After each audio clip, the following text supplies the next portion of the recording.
Yo, 9e ou 10e vidéo, et cette fois-ci je vais prendre mon temps pour expliquer ma routine de retwist, comment j'ai fait et comment j'ai commencé avec surtout. On me demande beaucoup ça depuis un certain moment, désolé d'avoir mis autant de temps pour le faire, voilà la vidéo.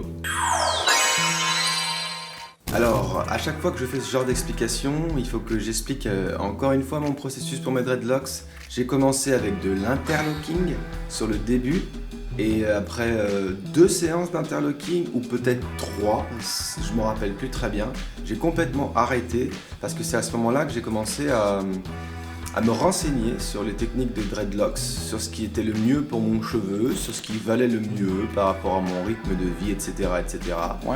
Et c'est moi qui ai décidé d'arrêter l'interlocking. Au moment où j'ai décidé d'arrêter l'interlocking, j'en savais pas autant que ce que je sais sur l'interlocking aujourd'hui. Donc voilà, je pense que c'est lié aux histoires des gens aussi, et que c'est un peu difficile de se dire que ce style-là nous est destiné la plupart du temps. Alors, le retwist, c'est quelque chose qui fonctionne sur un type de cheveux en particulier et pas sur un autre. J'ai beaucoup de gens qui viennent me voir en me disant qu'ils savent quel style de soins ou de techniques ils veulent appliquer à leurs dreadlocks alors qu'ils en ont même pas encore. Vous voyez ce que je veux dire?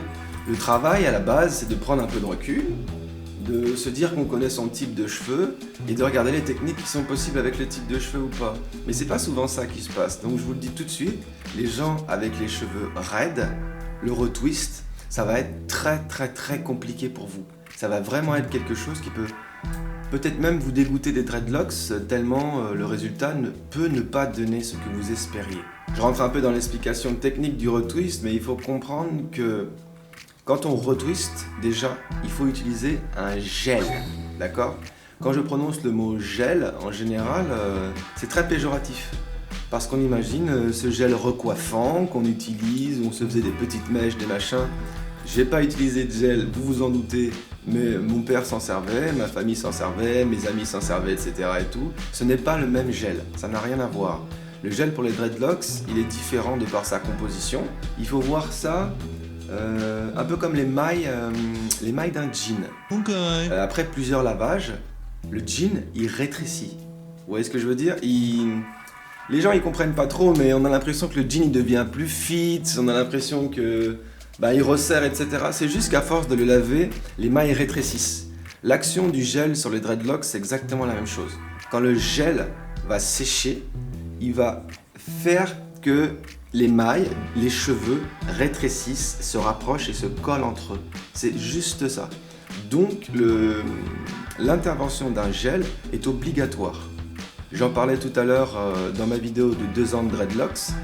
L'aloe vera est justement cette chose qui est unique dans la nature, qui produit naturellement un gel suffisamment épais, robuste, etc., tout ce que vous voulez, et gorgé d'eau aussi pour l'hydratation, qui fait la même chose que ces produits qui sont dans le commerce.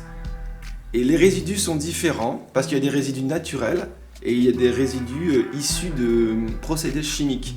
Donc, à un moment donné, on se retrouve encore une fois à choisir quel poison va nous tuer, mais la nature a déjà créé ce gel, il est là dans des plantes que vous voyez tous les jours, et on en a besoin quand on fait du retwist. Sans gel, et non pas wax, d'accord, parce que ça n'a strictement rien à voir. Sans gel, on peut pas avoir un retwist correct. Je suppose que il y a des gens qui viendront avec une explication ou un cas particulier, vous voyez ce que je veux dire. Mais pour la cible, pour vous, qui êtes les gens à qui je m'adresse, sans gel, il n'y a pas de retwist en fait. Alors une fois qu'on a compris un peu le principe du gel, ce qu'il fait aux cheveux, etc., etc., encore une fois, comme je disais, il faut être conscient de la nature de son cheveu. Des mailles qui vont se rapprocher en rétrécissant ne vont pas forcément se coller. Il faut que le cheveu soit déjà de nature bouclé, courbé, wavy, mais raide, c'est vraiment compliqué. Coller des cheveux raides entre eux ne va pas les emmêler en fait aussi naturellement que des cheveux qui ont une trajectoire aléatoire. Trajectoire aléatoire. Aléatoire.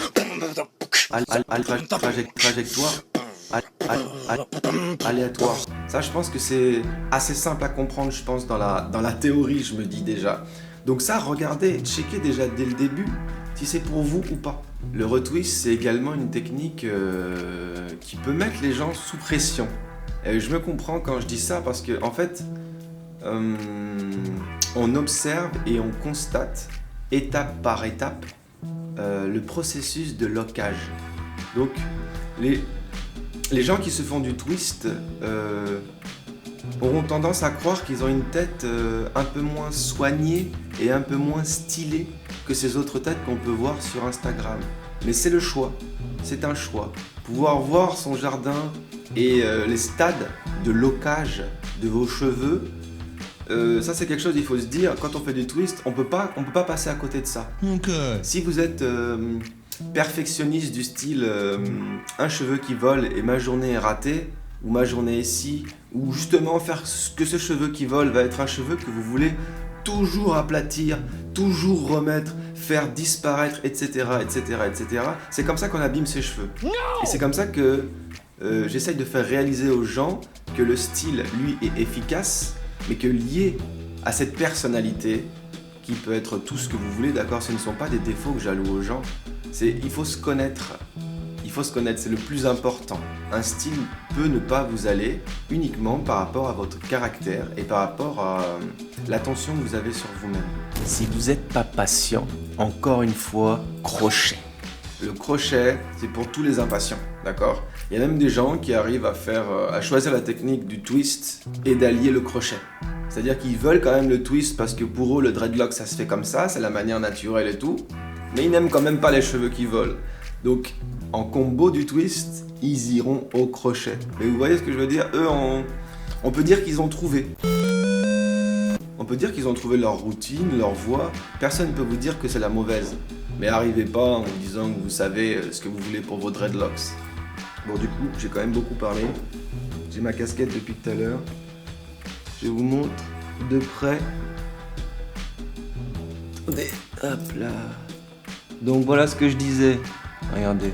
Quand je me mets de bas comme ça vers le haut, il y a ça. Il y a ces petits cheveux là. Ça, je sais pas pourquoi, c'est la hantise de beaucoup de gens. Donc si vous n'êtes pas prêt à avoir des petits cheveux comme ça qui volent, etc., peut-être que le retwist n'est pas fait pour vous. En attendant, c'est une technique superbe. Ma dreadlocks, il y a absolument aucun problème, quoi. Elle est super lisse, elle bouge pas, le twist ne l'a pas du tout abîmé.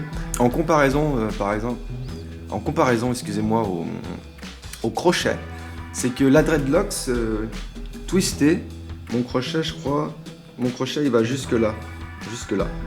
Et bien tout ce qu'il y a au-dessus de la dreadlocks crochetée est beaucoup plus souple. Ici, ma dreadlocks est dure, elle est vraiment dure, je peux le sentir au toucher. Et à partir du moment où j'ai twisté, c'est incroyable la souplesse que ça a pris. Et c'est pareil pour les racines. Des racines qui sont retwistées, vous voyez là ici à la base, seront toujours super souples. Si vous mettez un coup de crochet, ça va vraiment être,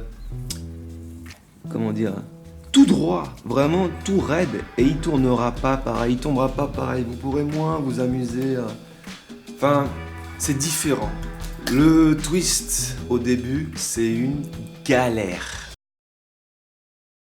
Ils pensent que je suis fou mais je suis lucide. Tu t'habilles ou t'empiles du textile. Ils pensent que je vais couler mais je chill. Tu likes ta merde comme un scatophile. Je fume mon suicide à petite dose. T'es déjà victime de mon hypnose.